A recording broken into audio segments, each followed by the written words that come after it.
Evangelio del Día y Reflexión, a cargo del Padre Germán Saxonov.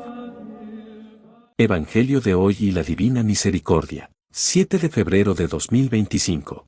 El rey Herodes oyó hablar de Jesús, porque su fama se había extendido por todas partes. Algunos decían, Juan el Bautista ha resucitado, y por eso se manifiestan en él poderes milagrosos. Otros afirmaban, es Elías. Y otros, es un profeta como los antiguos. Pero Herodes, al oír todo esto, decía, este hombre es Juan, a quien yo mandé decapitar y que ha resucitado. Herodes, en efecto, había hecho arrestar y encarcelar a Juan a causa de Herodías, la mujer de su hermano Felipe, con la que se había casado, porque Juan decía a Herodes, no te es lícito tener a la mujer de tu hermano. Herodías odiaba a Juan e intentaba matarlo, pero no podía, porque Herodes lo respetaba, sabiendo que era un hombre justo y santo, y lo protegía. Cuando lo oía, quedaba perplejo, pero lo escuchaba con gusto. Un día se presentó la ocasión favorable. Herodes festejaba su cumpleaños, ofreciendo un banquete a sus dignatarios, a sus oficiales y a los notables de Galilea. La hija de Herodías salió a bailar,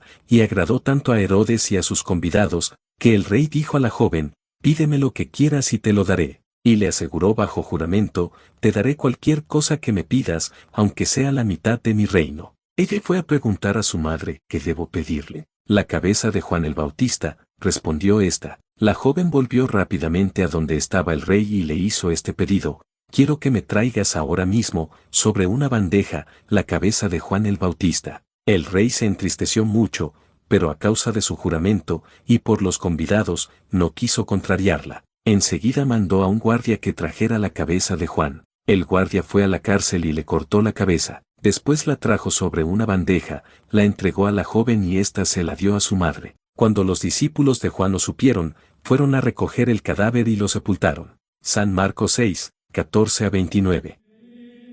Ave María Purísima, sin pecado concebida.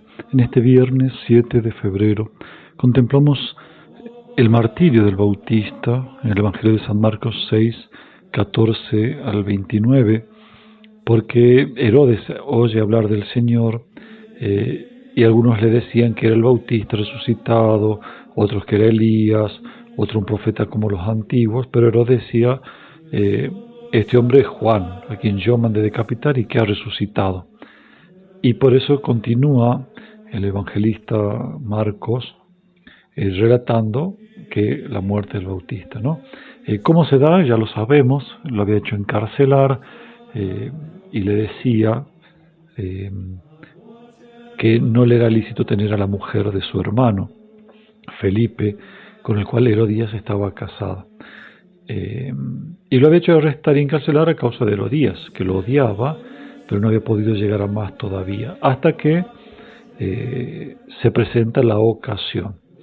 La ocasión es del baile, este gran banquete que hace festejando su cumpleaños, y llena de dignatarios, oficiales, etcétera. Baila la hija de Herodías, no es hija de Herodes, de Herodías, y le pide, como le agrada tanto, ya cebado con el éxito, el baile que sería nada decoroso, y la comida y la bebida, todo eso hace que le prometa cualquier cosa, aunque sea la mitad del reino.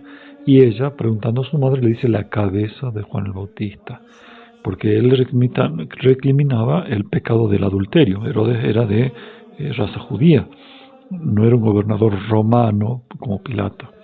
Entonces, él conocía la ley, etc. Entonces lo hace decapitar, por más que se entristece a causa del juramento, una tristeza carnal, por supuesto, no era sobrenatural, no lo lleva a la conversión, no lo lleva a salvar al Bautista, etc. Y hace que se lo traiga a la cabeza del Bautista. Con lo cual vemos una reflexión también para nosotros, no solo el testimonio martirial del Bautista, capaz de perder la vida, pero no va a decir que el tema del adulterio era solo en el Antiguo Testamento, que ahora con Jesús y la misericordia divina se puede ya amar adúlteramente. No lo dijo él, ni tampoco nuestro Señor Jesucristo, que habló que hasta mirando a una mujer se comete adulterio en el corazón, y que el que se divorcia comete adulterio, un pecado, como algo desagradable a Dios, etc. Pero hoy muchos dicen como que la moda cambia y Dios tiene que someterse a lo que ellos piensan. Pero digamos, no vamos a hablar del testimonio martirial del Bautista, sino la decadencia de Herodes. Es decir, es un pecado que viene arrastrado por otros pecados, por la tibieza. Por eso también nosotros somos capaces de cometer cualquier tipo de pecado. Tenemos que estar en vigilancia, en una lucha espiritual continua. San Agustín lo recuerda: sin la gracia de Dios podemos cometer cualquier pecado. Algunos dicen, no, porque eso solo lo hacen los que tienen tal patología, no cualquiera. San Agustín, padre de la Iglesia, doctor de la Iglesia, lo dice: sin la gracia podríamos cometer cualquier tipo de pecado. El que más nos escandaliza y horroriza, sí lo podríamos cometer si Dios nos priva de la gracia y empezamos a caer como cayó Herodes. Nadie dice que con un o con otro pecado mortal ya está abierto el infierno, que seas un asesino, depravado, lo que sea. No. Cayendo, entrando por la tibieza se puede llegar a cualquier tipo de pecado. Porque él vino de la tibieza, le agradaba la predicación del Bautista, pero no hacía nada. Se quedaba con el agrado de haber escuchado algo profundo, sabio, y no hacía nada. Y seguía en el adulterio, y seguía en la borrachera y en los excesos, etc. La tibieza le había abierto la puerta a todo tipo de pecado, y por eso ni siquiera humanamente pudo hacer un acto de justicia, diciendo no me refería a eso. No se pudo plantar ni si por respetos humanos. O sea, se ha abierto ya a cualquier tipo de pecado. Por eso nosotros tenemos que tener conciencia de la necesidad de la lucha, porque la tibieza ya es horrorosa para Dios. Esa tibieza de no comprometerse conociendo la verdad. Y no hablo de comprometerse con una parroquia, con un grupo, con una actividad, con una ONG. O sea, ojalá todos pudieran hacerlo. Pero el compromiso del Evangelio, de la santidad, que es interior, de tu propia salvación. Entonces somos tibios porque no damos el paso conociéndolo, porque algunos se excusan con la ignorancia, pero hay ignorancia que es vencible y por tanto es pecaminosa si se la mantiene. Ahora, si es invencible, tenemos que actuar con las herramientas que tenemos, pero no podemos quedarnos tibios, mediocres y cómodos, porque eso es el caldo de cultivo para cualquier pecado.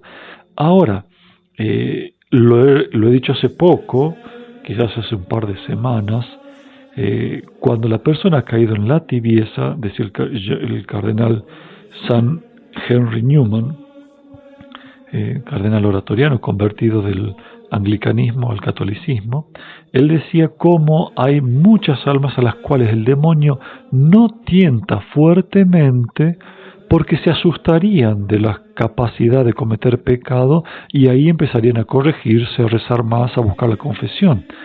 Hay gente que pasa eso, cuando se da cuenta que le tienta algo que es realmente bajo y escandaloso, ahí recién se asusta. Entonces hay almas a las que el demonio los tiene en el caldo calentito de la mediocridad, de la comodidad, de la tibieza, del yo no hago mal a nadie, yo no robo ni mato, los mantiene en ese caldo de tibieza y se condenan por toda la eternidad. Claro, se condenan porque son tibios, nunca han amado en correspondencia a los dones recibidos.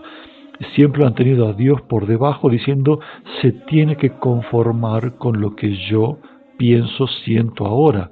Dios está por debajo de mí, no me puede exigir nada ni pedir más. O sea, Dios como un ser menospreciable. O sea, mi bienestar, mi comodidad es superior a Dios, lo cual es un gran desprecio. Aún, repito, cuando quizás no se concreta en un pecado mortal grave, escandaloso. Como no vas a hacer un tratado sobre la tibieza, de ahí vienen todos los males. Es la madre de todos los pecados.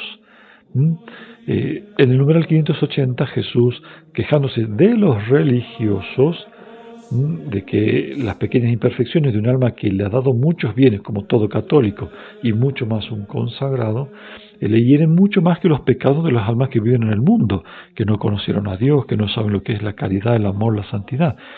Y a la mitad del texto dice, su amor es tibio, mi corazón no puede soportarlo. Estas almas me obligan a rechazarlas de mí. La tibieza, perdón que agregue, interrumpa, la tibieza es lo contrario, totalmente contrario al amor de Dios, al cielo, al paraíso. Allá no hay amores tibios, mediocres, que dicen, bueno, me salvé y estoy acá, sí, en el fondo lo quería. No, de ninguna manera. Un tibio que apenas llegue a salvarse estará muchísimo tiempo en el purgatorio, donde está justamente el fuego del amor de Dios y del arrepentimiento de toda tibieza que fue lo contrario, como decía, el amor de Dios al cielo. Lo contrario de lo tibio es el fervor de la caridad, el hervor de la caridad, lo propio de la caridad que nos urge, dice San Pablo. O sea que la tibieza no entra al cielo. Entonces dice, me obligan a rechazarlas de mí. Y en el numeral, que ya sabemos cómo será tan importante, que en el 9º día de la novena de la Divina Misericordia, numeral 1228 y siguientes, el Señor le pide un día especial por la tibieza. ¿Por qué? Porque era un siglo donde la Iglesia iba a caer en una grandísima tibieza, acomodada con el mundo, que el mundo tiene unos cuantos valores. Entonces muchos católicos formados en la fe se conforman con un par de valores, ya que el mundo aprecia eso, y no el amor a la cruz, a la pureza, a la mansedumbre, al celibato, a la castidad y un montón de cosas, ¿no? Entonces quedan como reyes, portándose bien, no siendo malas personas, porque han mamado, absorbido una cultura cristiana y se han quedado con eso, con lo que el mundo aprecia. Nada de cosas exageradas ni de llamativas para que no quedar de fanáticos religiosos. Tibios que hacen que el mal crezca en el mundo. Por eso el Señor le dedica en la novena un día a los tibios. Ya lo conocen todos, ¿no? Le dice el Señor, hoy tráeme a las almas tibias y sumérgelas en el abismo de mi misericordia. Estas almas son las que más dolorosamente hieren mi corazón. A causa de las almas tibias, mi alma experimentó la más intensa repugnancia en el huerto de los olivos. Repito, no entran al cielo, no se salvan, repugnan al cielo, al amor infinito que hay en el cielo. Continúa el Señor, a causa de ellas dije, Padre, aleja de mí este cáliz si es tu voluntad. Continúa, ellas, la última tabla de salvación consiste en recurrir a mi misericordia. A todos vosotros os bendiga Dios Todopoderoso, Padre, Hijo y Espíritu Santo. Amén. Jesús, en vos confío. María, Madre de la Misericordia, ruega por nosotros. San José, ruega por nosotros.